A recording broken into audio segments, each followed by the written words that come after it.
Halo teman-teman semua, jumpa lagi bersama gua Andy Saputra di Selandia Baru. Jadi dalam video kali ini gua akan bagikan update kepada kalian semua tentang Accredited Employer Work Visa yang efektif per tanggal 7 April 2024 ini. Nah, jadi video ini penting banget khususnya buat kalian yang sedang pegang Accredited Employer Work Visa ya teman-teman. Atau kalau kalian lagi mikir-mikir untuk apply Accredited Employer Work Visa. Nah, jadi kira-kira update-nya apa aja dan hal penting apa yang harus kalian perhatikan. Tonton video dari awal sampai selesai dan tunggu setelah yang satu ini.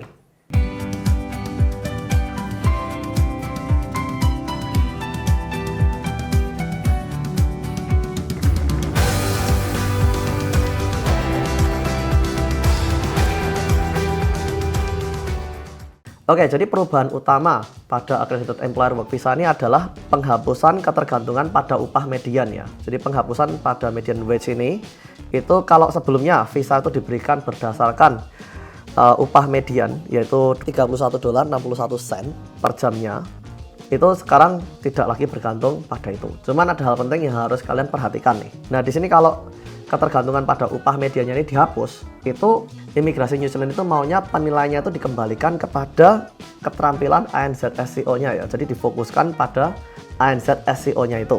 Nah, jadi ANZ SEO ini mengklasifikasikan tingkat keterampilan pekerjaan dan kriteria yang harus dipenuhi kepada calon pelamar atau calon pekerjanya ya. Nah, tingkat keterampilan ANZ SEO ini itu ada 5 tingkat keterampilan ya. Masing-masing itu memiliki persyaratan dan durasi tinggal yang dapat diberikan dengan visa Accredited Employer Work Visa kalian. Lalu ada tes pasar tenaga kerja dan juga persyaratan bahasa Inggris. Nah, apa saja sih minimal dari keterampilan yang baru ini yang dibutuhin ini? Yaitu kalian harus punya pengalaman kerja yang relevan minimal 3 tahun atau kualifikasi yang relevan level 4 ke atas.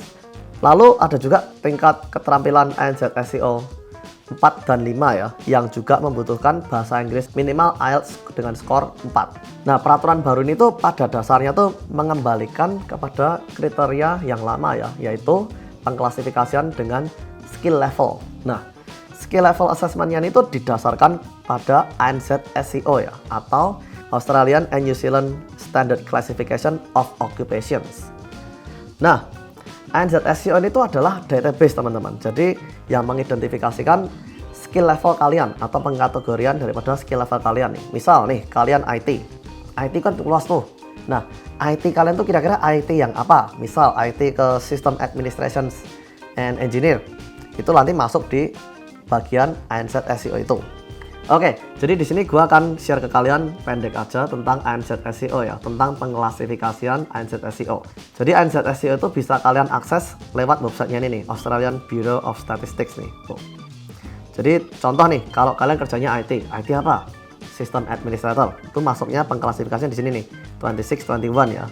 Atau Database and Systems Administrator and ICT Security Specialist. Ini masuk di pengklasifikasian ini. Lalu kalian ada lebih spesifik lagi tuh teman-teman. Kalau kalian pekerjaannya itu misal Systems Administrator ya. Untuk System Administrators itu sendiri, itu tas-tas kalian tuh pekerjaannya tuh termasuk ini nih ya. Semua ini. Ini adalah job description kalian tuh kurang lebih kayak gini ya. Nah, jadi kalau position kalian tuh Systems Administrator, kalian bakal masuk ke ANZ SEO dengan kode atau nomor tuh nih ya, 262113 nih atau Systems Administrator nih. Tuh. Nah, System Administrator itu kalau kalian misal beneran apply pakai kode ini, itu kalian pastikan tugas kalian tuh harus ini nih. Nih. Yang tertulis di sini tuh. Karena ini adalah beneran kalau kalian misal mau apply berdasarkan ini, itu kalian harus mengerjakan yang ini.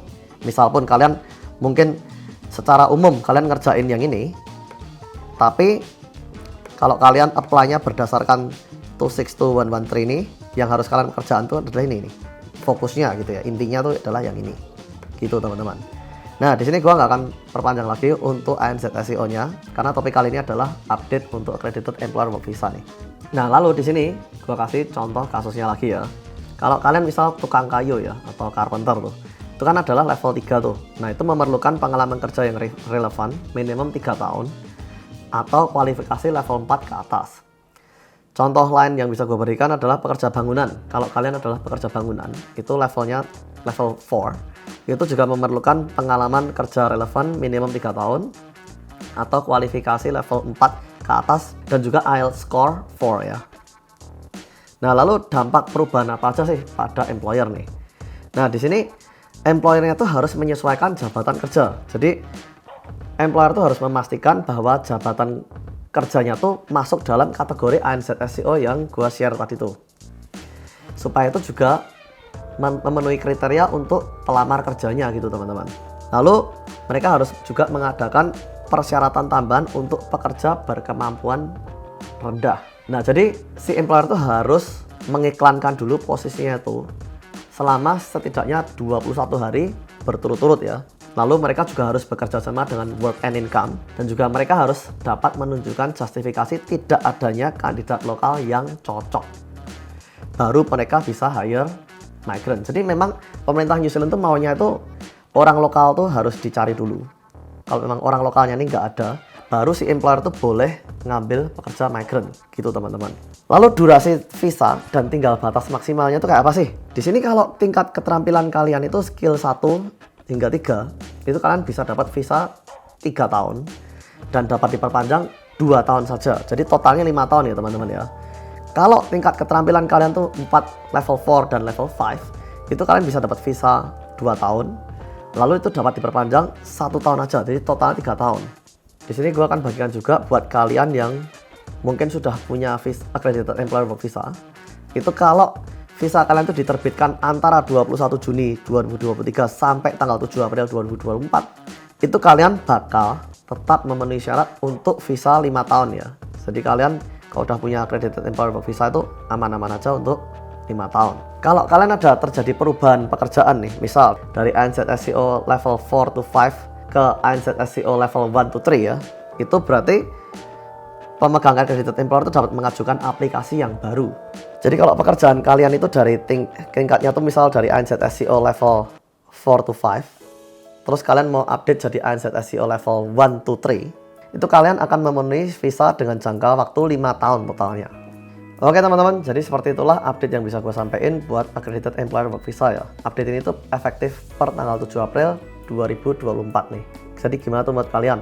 Buat kalian yang punya pertanyaan, kalian bisa tulis di kolom komentar bawah. Untuk pertanyaan kalian yang menarik, akan gue bikinin video khusus tuh buat kalian. Juga gue undang kalian semua untuk gabung di komunitas Saputra. Alamatnya ada di saputra.org. Di situ kalian bisa diskusi, tanya jawab dengan anggota dan subscriber YouTube Andi Saputra lainnya yang memiliki ide yang serupa, yaitu kalian pengen kerja di luar negeri atau khususnya New Zealand ya.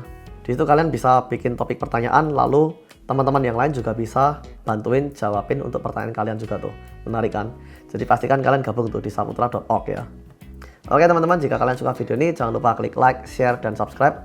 Waktu kalian subscribe, nyalain juga tombol loncengnya sehingga saat gue upload video terbaru kalian semua dapat update dan notifikasi dari kita. Thanks for watching guys, God bless you all, bye bye.